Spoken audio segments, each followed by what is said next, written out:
ما اومدیم دانشگاه امیرکبیر و میخوایم ببینیم که دانشجوهای اینجا باهوشن یا خنگن.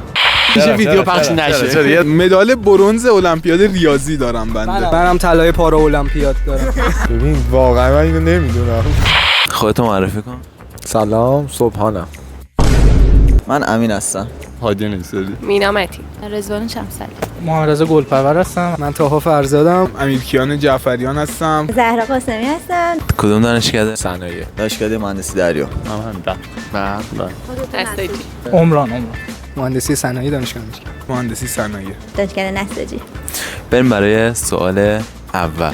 مریم تو کشوش 12 تا جوراب سفید داره، 12 تا جوراب مشکی. توی تاریکی مطلق میره توی اتاقش و میخواد یه جفت جوراب درست برداره. باید چند تا جوراب برداره تا مطمئن باشه که حداقل یه جوراب درست آورده؟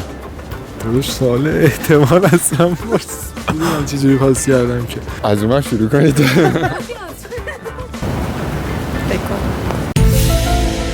گفتی 12 تا، خب بس 13 تا برد. 13 تا برداره که یه جفت. حداقل یه دونش درست. مطمئنی؟ نه چرا لانه کبوتری فکر میکنم. چند جفت برده یا چند تا دونه؟ چند تا دونه؟ 13 تا دیگه حداقل. 12 تا. آره حضور ذهن ندارم فقط. چوب شاید قبل جفت نکرده یعنی؟ نه. چه کار زشتی. 3 تا. 3 تا. باری کلا. 3 تا به نظر. باری کلا. 3 تا یعنی 3 تا برداره. باری کلا.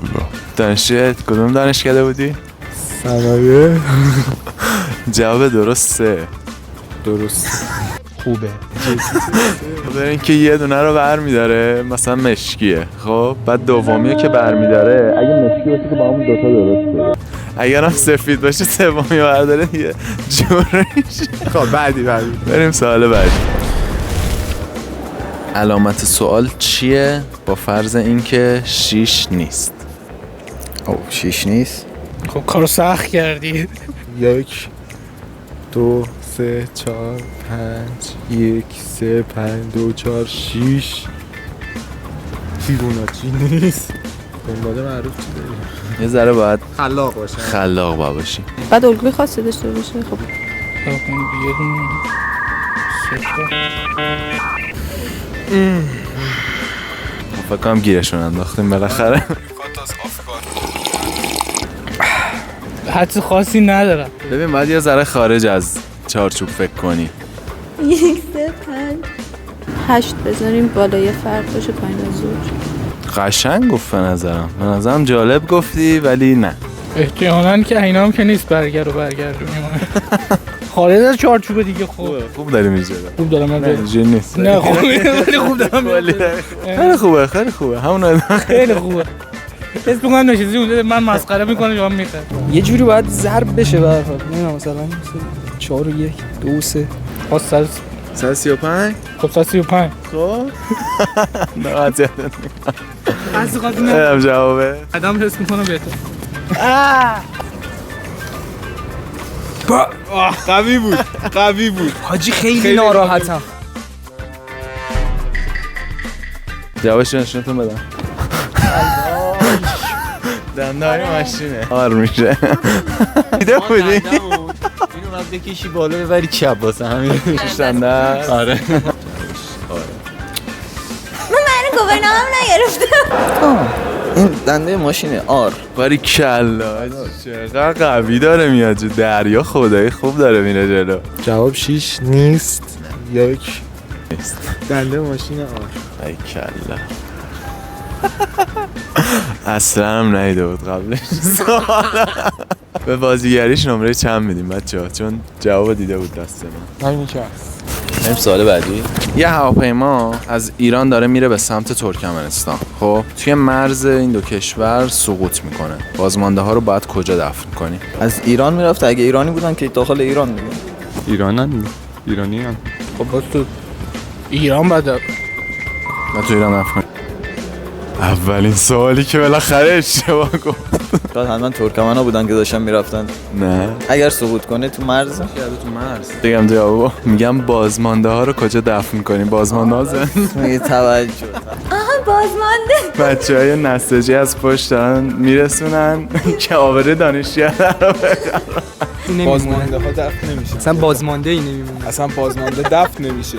سوال اینه که بازمانده آها کجا باشه؟ آها بازماندار که نباید دفع کنی که خوبه آجی بازمانداره که دفع نمی‌کنه.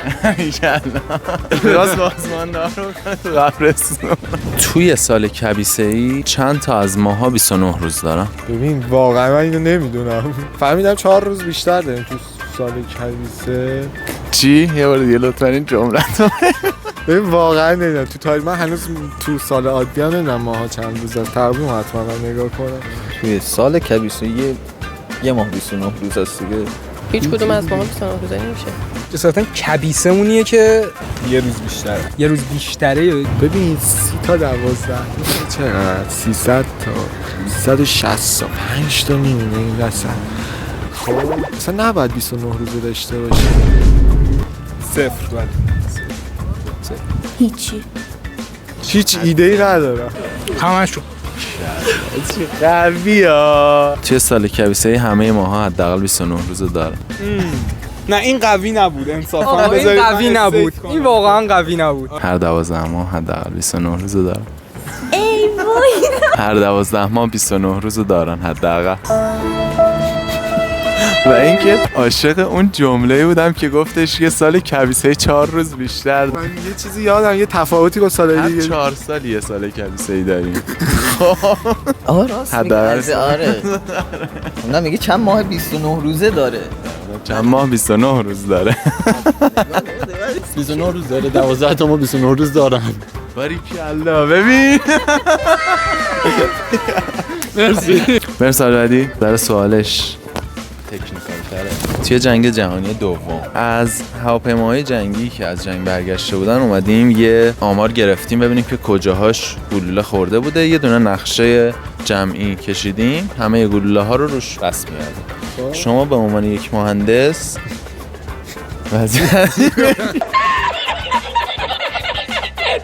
به عنوان یه مهندس قراره که تصمیم بگیری که ما کجای این هواپیما رو مقاومش کنیم. تو مسلما باید با هواپیما رو درست کنی و پره جلوشو که سقوط نکنه.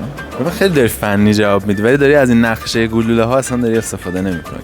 من هیچ باگی تو این نمیبینم که کجاشو باید اصلاح بکنی؟ کجاشو باید بهتر کنی؟ خود کابین رو اصلا نمیدونم. بین اینو این تراکم موندم. خب پس دیگه اینجا نیاز نداره. اینجا یکی کم تیر خورده باز مشکل، یعنی فکر نمی‌کنم مشکل خاصی باشه اگر این هواپیما سالم برگشته اینجور جاش تیر خورده. پس دستش نزنید تا حدودی. اینجاش که تیر خورده خب و اینا بازگشتن. یعنی سالم بازگشتن دیگه. اونجاش که تیر نخورده. یعنی اون تیر خورده دیگه قابل جبران نیست. دقیقاً. خب ببین منطق من اینه که آقا اینجور جا که گلوله زیاد خورده و این هواپیما سالم برگشته اینجا مشکلی نداشته. حالا هر چقدر گلوله خورده پس نیاز نیست اینا رو دست بزنیم. پس کجا رو باید دست بزنیم؟ اون جایی که کم گلوله خورده. چرا؟ چون که سالم بر نگشته. همین این سوال واقعا سخته. خب حالا جالبه بهت بگم که این توی کویز ما بود که آمار مهندسی بود. ببین اینجاهایی که نخورده باید اینجاها رو بریم تقویت بکنیم. به خاطر اینکه اون هواپیماهایی که اینجاهاشون خورده بوده سقوط کردن و اینایی که نخورده سالم برگشتن ما تونستیم ازشون چیزا بگیریم. منطقیه. او این خیلی سنگین بود دیگه. این در ساعت مهندسی صنایع بود. میگم که توی کویز صنایع تونست جواب بده. خب بریم برای صنایع سوال مهندسی است. اصلا حتی دانشکده شد توی تو دانشگاه دانشگاه هم نیست. نه اینو راست میگه واقعا. ما حتی تو دانشگاه هم نیست. آقا بریم. فرض کن که عضو یه خانواده 9 نفره‌ای. فرزند اول اسمش شنبه است، دومی یه شنبه است، سومی دوشنبه است، چهارمی سه شنبه است، پنجمی چهارشنبه است، ششمی هم پنجشنبه است. فرزند هفتم اسمش چیه؟ ببین 9 نفرن، 2 تاشون که پدر مادرن، یعنی میشه یه دونه میمونه. بعد بخواهر برادرن دیگه خودت. اسمش چیه؟ زهر. اسم فرزند هفتم گفتی 9 نفرن. خب خودم هم امین. باریکلا. تاها فرزاد. امیر کیان جعفری. آقا بچه‌ها خیلی دارن قوی میان جلو. ما آقا هنوز مطالعه می‌کنن. نگفتیم هم دارن جواب میدن. خب الان باید بگم جمعه نیست دیگه، یه چیز دیگه باید بگم. دیگه منطق همین یه جمعه است. هفتمی اسمش بچه هفتمه نمیدونم. شنبه، یه شنبه، دو شنبه، سه شنبه، چهار شنبه، پنج شنبه، هفتمی اسمش چیه؟ هفت شنبه. اسمش صبحانه. چرا؟ چون گفتم فرض کن عضو یه خانواده 7-9 نفره هستی. خونه یادم سوال بعدی این یه ذره تریکیه. یه پدر و پسر با هم دیگه داشتن تو جاده با ماشین میرفتن، یه تصادفی میکنن، جفتشون مجروح میشن. هلیکوپتر میاد اینا رو ببره برسونه به بیمارستان. وقتی که میرسن به بیمارستان میرن اتاق عمل، از اتاق عمل میارنشون بیرون. رئیس بیمارستان میره بالا سر اینا نگاه بکنه ببینه اینایی که با هلیکوپتر آوردن وضعیتشون چجوریه، اوکی ان نیستن. طرف میره بالا سر این پسره و نگاه میکنه میگه که این که پسر منه. نسبت رئیس بیمارستان با این بچه چیه؟ باباش نبود مگه؟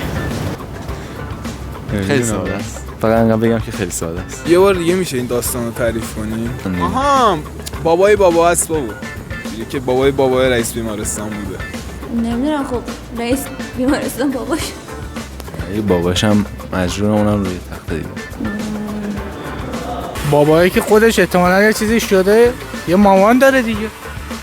حاجی عمرانم خوب داره میاد جلو. بالا سر پسره رفت. گفتم یه پدر پسرم. اوه رئیس بیمارستان مادرشه. جلاجی خیلی داره قوی میره جلو. یه سوال دیگه هم ازت بپرسم، به نظرت دانشجوهای امیرکبیر باهوشن وگرنه با این حجم درس خوندن چیز نمرم نمیتونستم بیارن، چه برسه خرخونم بیشتر تا باهوش. نه باهوش نیستم. مسلماً آره. حتی صبحان آره استثنا وجود داره. به نسبت جامعه بخوایم بگیم همونه؟ تقریبا همون. یعنی حتی بیشتر هم نیست. اینا هوش تو زمینه‌های مختلفی داره. مثلا هوش اینجا تو ریاضی و ایناست. اگر خارج دانشگاه بخوای بری از یه نفر جلوی درم چیز کنی هوشش تو یه چیز دیگه است. خیلی قشنگ گفتی شما. من نظرم همین به استعدادشون بستگی داره نه به هوششون. بعد هم سوال پایانی، به نظرتون اونایی که باهوشن باید چیکار کنن؟ از هوششون استفاده کن. فکر نکنن چون باهوشن نباید تلاش کنن. خیلی قشنگ داره میگه ولی من می‌خواستم یه چیز مسخره. خیلی باهوشن. آره دکمه‌ش این پایین. به باهوش بودنشون ادامه بدن. بس سابسکرایب کنم. او این قشنگ خوش. مثلا میگم باید کانال سابسکرایب کنم. این زیر لینکو گذاشتی. چه ربطی به این پایین داره؟ چی به این پایین؟ بگه فاضلا به حاجی. پایین چرا؟ این پایین. به این و یه دکمه یه فشار بده. این دکمه پایین. دکمه اینی که نه یه دکمه پایین. آقا یه چی دکمه پایین؟ دکمه سابسکرایب رو اوه خب من باهوش نیستم برای همین سابسکرایب نمی‌کنم.